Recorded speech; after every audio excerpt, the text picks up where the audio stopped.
Hello, friends. Welcome to Surviving Tomorrow, a podcast, newsletter, and publication about navigating life in an age of democratic destruction, ecological collapse, and economic irrelevance. Now available for free on Substack, Spotify, Apple Podcasts, Facebook, and YouTube. And if you're a visual learner or you'd like to win a book and $100 in free cryptocurrency, head over to jaredabrock.substack.com. I'm your host, Jared A. Brock. It has been a wild and wonderful 2 weeks in the Brock home. Baby Concord is doing amazing. I absolutely love having a son. I don't think I will ever work full-time again until he wants me to stop cuddling him, hopefully when he's a teenager. He has been the absolute joy of our lives. Mama Michelle is on the mend and doing well, but Grandma Karen had to be rushed to the hospital 3 hours away and had to have brain surgery this week, and will be stuck in the hospital for anywhere from 2 weeks to 2 months. So please keep us all in your thoughts and prayers in this tough season between now and probably Christmas. Today, we are going to discuss an extremely important question. Why do we allow infinite wealth accumulation? This episode was originally an article on survivingtomorrow.org, and it has been by far the most contentious article I've ever written.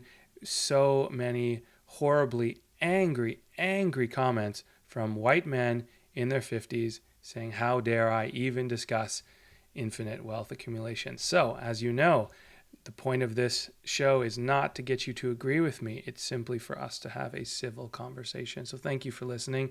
I know some of you absolutely hate my work, but you keep tuning in, and I love you for that. And for the rest of you who are on board with what we talk about, thank you for sharing it far and wide. The interesting thing about economics is that it's just math, and we can chart our current trajectory to determine the exact date when billionaires will control 100% of the global economy. So let's dig in, shall we? Jeff Bezos controls Amazon and Whole Foods and the Washington Post, and also IMDb, Zappos, Souk, Blue Origin, Kiva Systems, Alexa, DPR Review, Fabric.com, Woot, Goodreads, Twitch, Audible, Elemental, Quizd, Annapurna Labels, Accept, Living Social, Twilio, Home Grocer, Bill Me Later, Eziba, Bank Bazaar, Cosmo, Ionic, Songza, and Wine.com. Plus, he has venture capital stakes in Lookout, Juno, Grail, Workday, Vessel, Domo, Fundbox, Stack Overflow, Everfly, Remitly, Rethink Robotics, General Fusion, MakerBot, Unity Biotech, General Assembly, Business Insider, Google, Uber, Airbnb, and Twitter.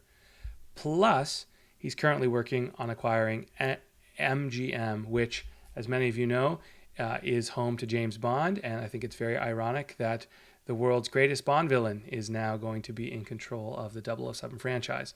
Plus, Jeff Bezos owns at least 8 mansions and 100,000 acres of land, a bunch of penis-shaped rockets, and a $500 million hyper yacht.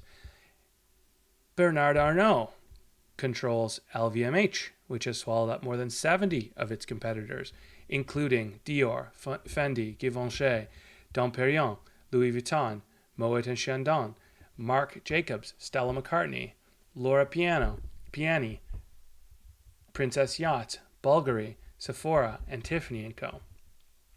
Billionaire Warren Buffett's Berkshire Hathaway owns massive chunks of nearly 50 companies, including Apple, Amazon, Amex, Bank of America, Chevron, Kraft, MasterCard, Sirius, Visa, Wells Fargo, P&G, Johnson & Johnson, Dairy Queen, Fruit of the Loom, GM, Merck, T-Mobile, Geico, and Coca-Cola, which itself has eaten more than 400 competing drink companies. BlackRock, which owns a piece of 5,480 companies, including Apple, Microsoft, Amazon, Facebook, Google, Nvidia, Tesla, JP Morgan, PayPal, Home Depot, Disney, Exxon, Pfizer, Pepsi, AT&T, Nike, Walmart, McDonald's, Costco, and Netflix. And they just bought Reese Witherspoon's media company for $900 million, adding it to their $9 trillion smog-like hoard. It makes you wonder when monopolists will stop growing larger and larger. And then one day it occurs to you, they will not stop until they are stopped. There are now 2,755 billionaires on the planet, not including quote-unquote royalty and dictators. In the year 2000, billionaires controlled less than $1 trillion. Today, they control more than $13.1 trillion. That's a 13.5x in a single generation. And they've grown their wealth by $5.5 trillion just during the pandemic so far. The world's richest 8 men, and they are all men, now own more than the bottom 4 billion people combined. On the flip side, there's never been so many people experiencing suffering and deprivation in all of human history. Systemic inequality pushed 200 million people into poverty and cost women around the world at least $800 billion in lost income in the year 2020. 690 million people go to bed hungry every night, and that number is rising by 16 million people per year. 5.5 million people are moving into slums every single month, and 2.3 million children die from malnourishment every year. Clearly, there is no limit to the depth of poverty and deprivation to which our global society will allow our fellow humans to fall. Let's never forget that millions of children are still trafficked for rape annually, and that 9 million people die from starvation each year. Yet somehow, elite individuals are allowed to amass unlimited plenty in a world of deprivation? It begs the question, is it moral and right for us to allow individuals to hoard extreme wealth in the face of overwhelming widespread poverty, documented democratic subversion, and environmental catastrophe? If humanity saw itself as the global family that it truly is, it would be morally impossible to not limit the amount that one family member could control while another suffered and died. It is impossible for an individual to legitimately earn $1 billion. If someone earned $100 per hour, more than enough for anyone to live in luxurious comfort, in order to truly earn $1 billion, they'd have to work 40 hours per week, 50 weeks per year, for 5,000 years. So how is $1 billion actually amassed? And the answer is that $1 billion is actually amassed by skimming a profit off the backs of untold others, off the workers they employ, off the suppliers they squeeze, off the carcasses of the competitors they destroy with monopoly, off the planet they unsustainably extract from, off the governments from which they gain subsidies and advantages, off the stable societies they sell to while evading taxation, off the democracies whose rules they change at will, and off the shareholders they dupe constantly. How is the ability to skim achieved? Through unfair advantage and privilege. It is impossible to work hard, save, and invest your way to $1 billion.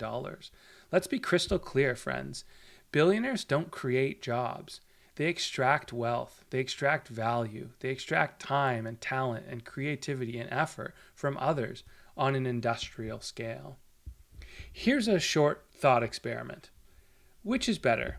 2,700 billionaires and their $13.1 trillion, each monopolizing roughly one industry apiece and subverting democracy at every turn? Or would it be better to have 131,000 centimillionaires in competition? Or how about 1.3 million decamillionaires? Or how about 13.1 million millionaires? 13.1 million millionaires would do far more for the economy in terms of spending, hiring, diffusing power, avoiding democratic destruction, increasing competition, and sparking innovation. Are there truly enough benefits to the global population to merit supporting the costs of maintaining billionaires? Surely not. No rational person can make the argument that 2,700 billionaires is globally preferable to having 13 million more millionaires or 131 million more workers, each controlling a 100K stake in the businesses wherein they constitute all of the wealth creation. Sycophants for the ultra-elite are quick to cry out that most billionaires don't actually have $1 billion sitting in a Scrooge McDuck-style vault. Their wealth is usually tied up in shares of the companies they almost always undemocratically control. But these people don't understand how billionaires actually work. Billionaires borrow colossal amounts of cheap debt against those paper shares and let inflation devalue that debt over time. So it's you and I, the real taxpayers and contributors to society, who end up footing the bill as the money printing machine devalues our actually hard-earned money. We need a more equitable pre-distribution of ownership, wealth, and opportunity. Otherwise, we're heading for mathematical doom. I believe, as do most of the working masses and the desperate poor, that it is morally wrong and utterly inhumane to be a billionaire while millions starve and billions suffer. Full stop. To paraphrase the Bible, the poor will always be among us because the rich will always be above us. The world and the planet simply can't afford to support billionaires anymore. Corporatism is a gross inefficiency and a major source of economic inequality. It is anti-democracy. It is ecologically unsustainable. We should eliminate corporatocracy completely and replace it with an economy of sole proprietors, partnerships, cooperatives, not-for-profits, and for-benefits. I say we give all the wealth to all the workers. We need a massively diverse economy filled with people who are all competing and cooperating and innovating within a body of economic law that enforces ecological sustainability as defined by biology and economic fairness as defined by real democracy. Because if we don't, we are mathematically doomed. After all, we can chart our trajectory to zero. When will billionaires stop amassing more wealth? The answer is clear. They won't. Our total global wealth is currently sitting at $431 trillion. In the past 20 years, billionaires have grown their wealth by 13.5x, far outpacing the poor and total global growth in wealth. At their current pace, billionaires will control $176 trillion within 20 years and 2.3 quadrillion within 40. You heard that right. If we do not stop them, billionaires will control the entire globe's resources within our lifetime.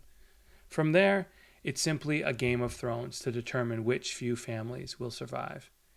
In the winner-takes-all economy, elites will not stop until they are stopped. Why can't voter shoppers fathom that fact? What's truly strange is that the solution is frightfully simple. It's a radical idea that will be common sense to future generations, and it's this: individual private wealth must be limited. That's it. That's it. No more billionaires. Every dollar over $1 billion in net worth should be taxed at 100% or placed in a commons trust. As one Redditor put it, once you reach $999 million, we give you a plaque that says, "Congratulations, you won capitalism," and then we name a dog park after you. A global billionaire ban will have wonderful implications for protecting democracy and making the economy more robust and fair.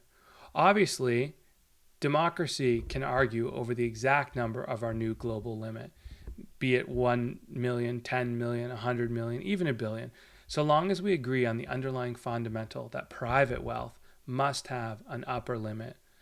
Older right-leaning white men will now scream communism, socialism, while failing to realize this piece is not advocating central ownership or central control of the economy.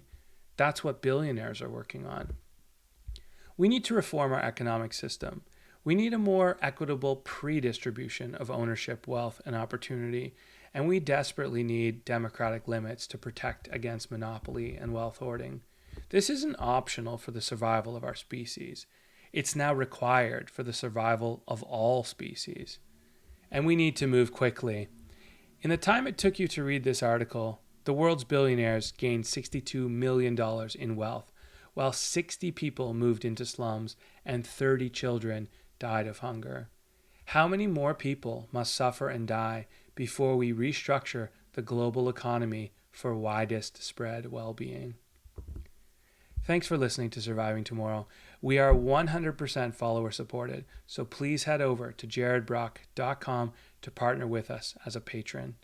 If you think this episode is important, informative, or just provocative, all I ask is that you email the link to your friends or share it on social media. Thank you for listening, and we'll see you next time.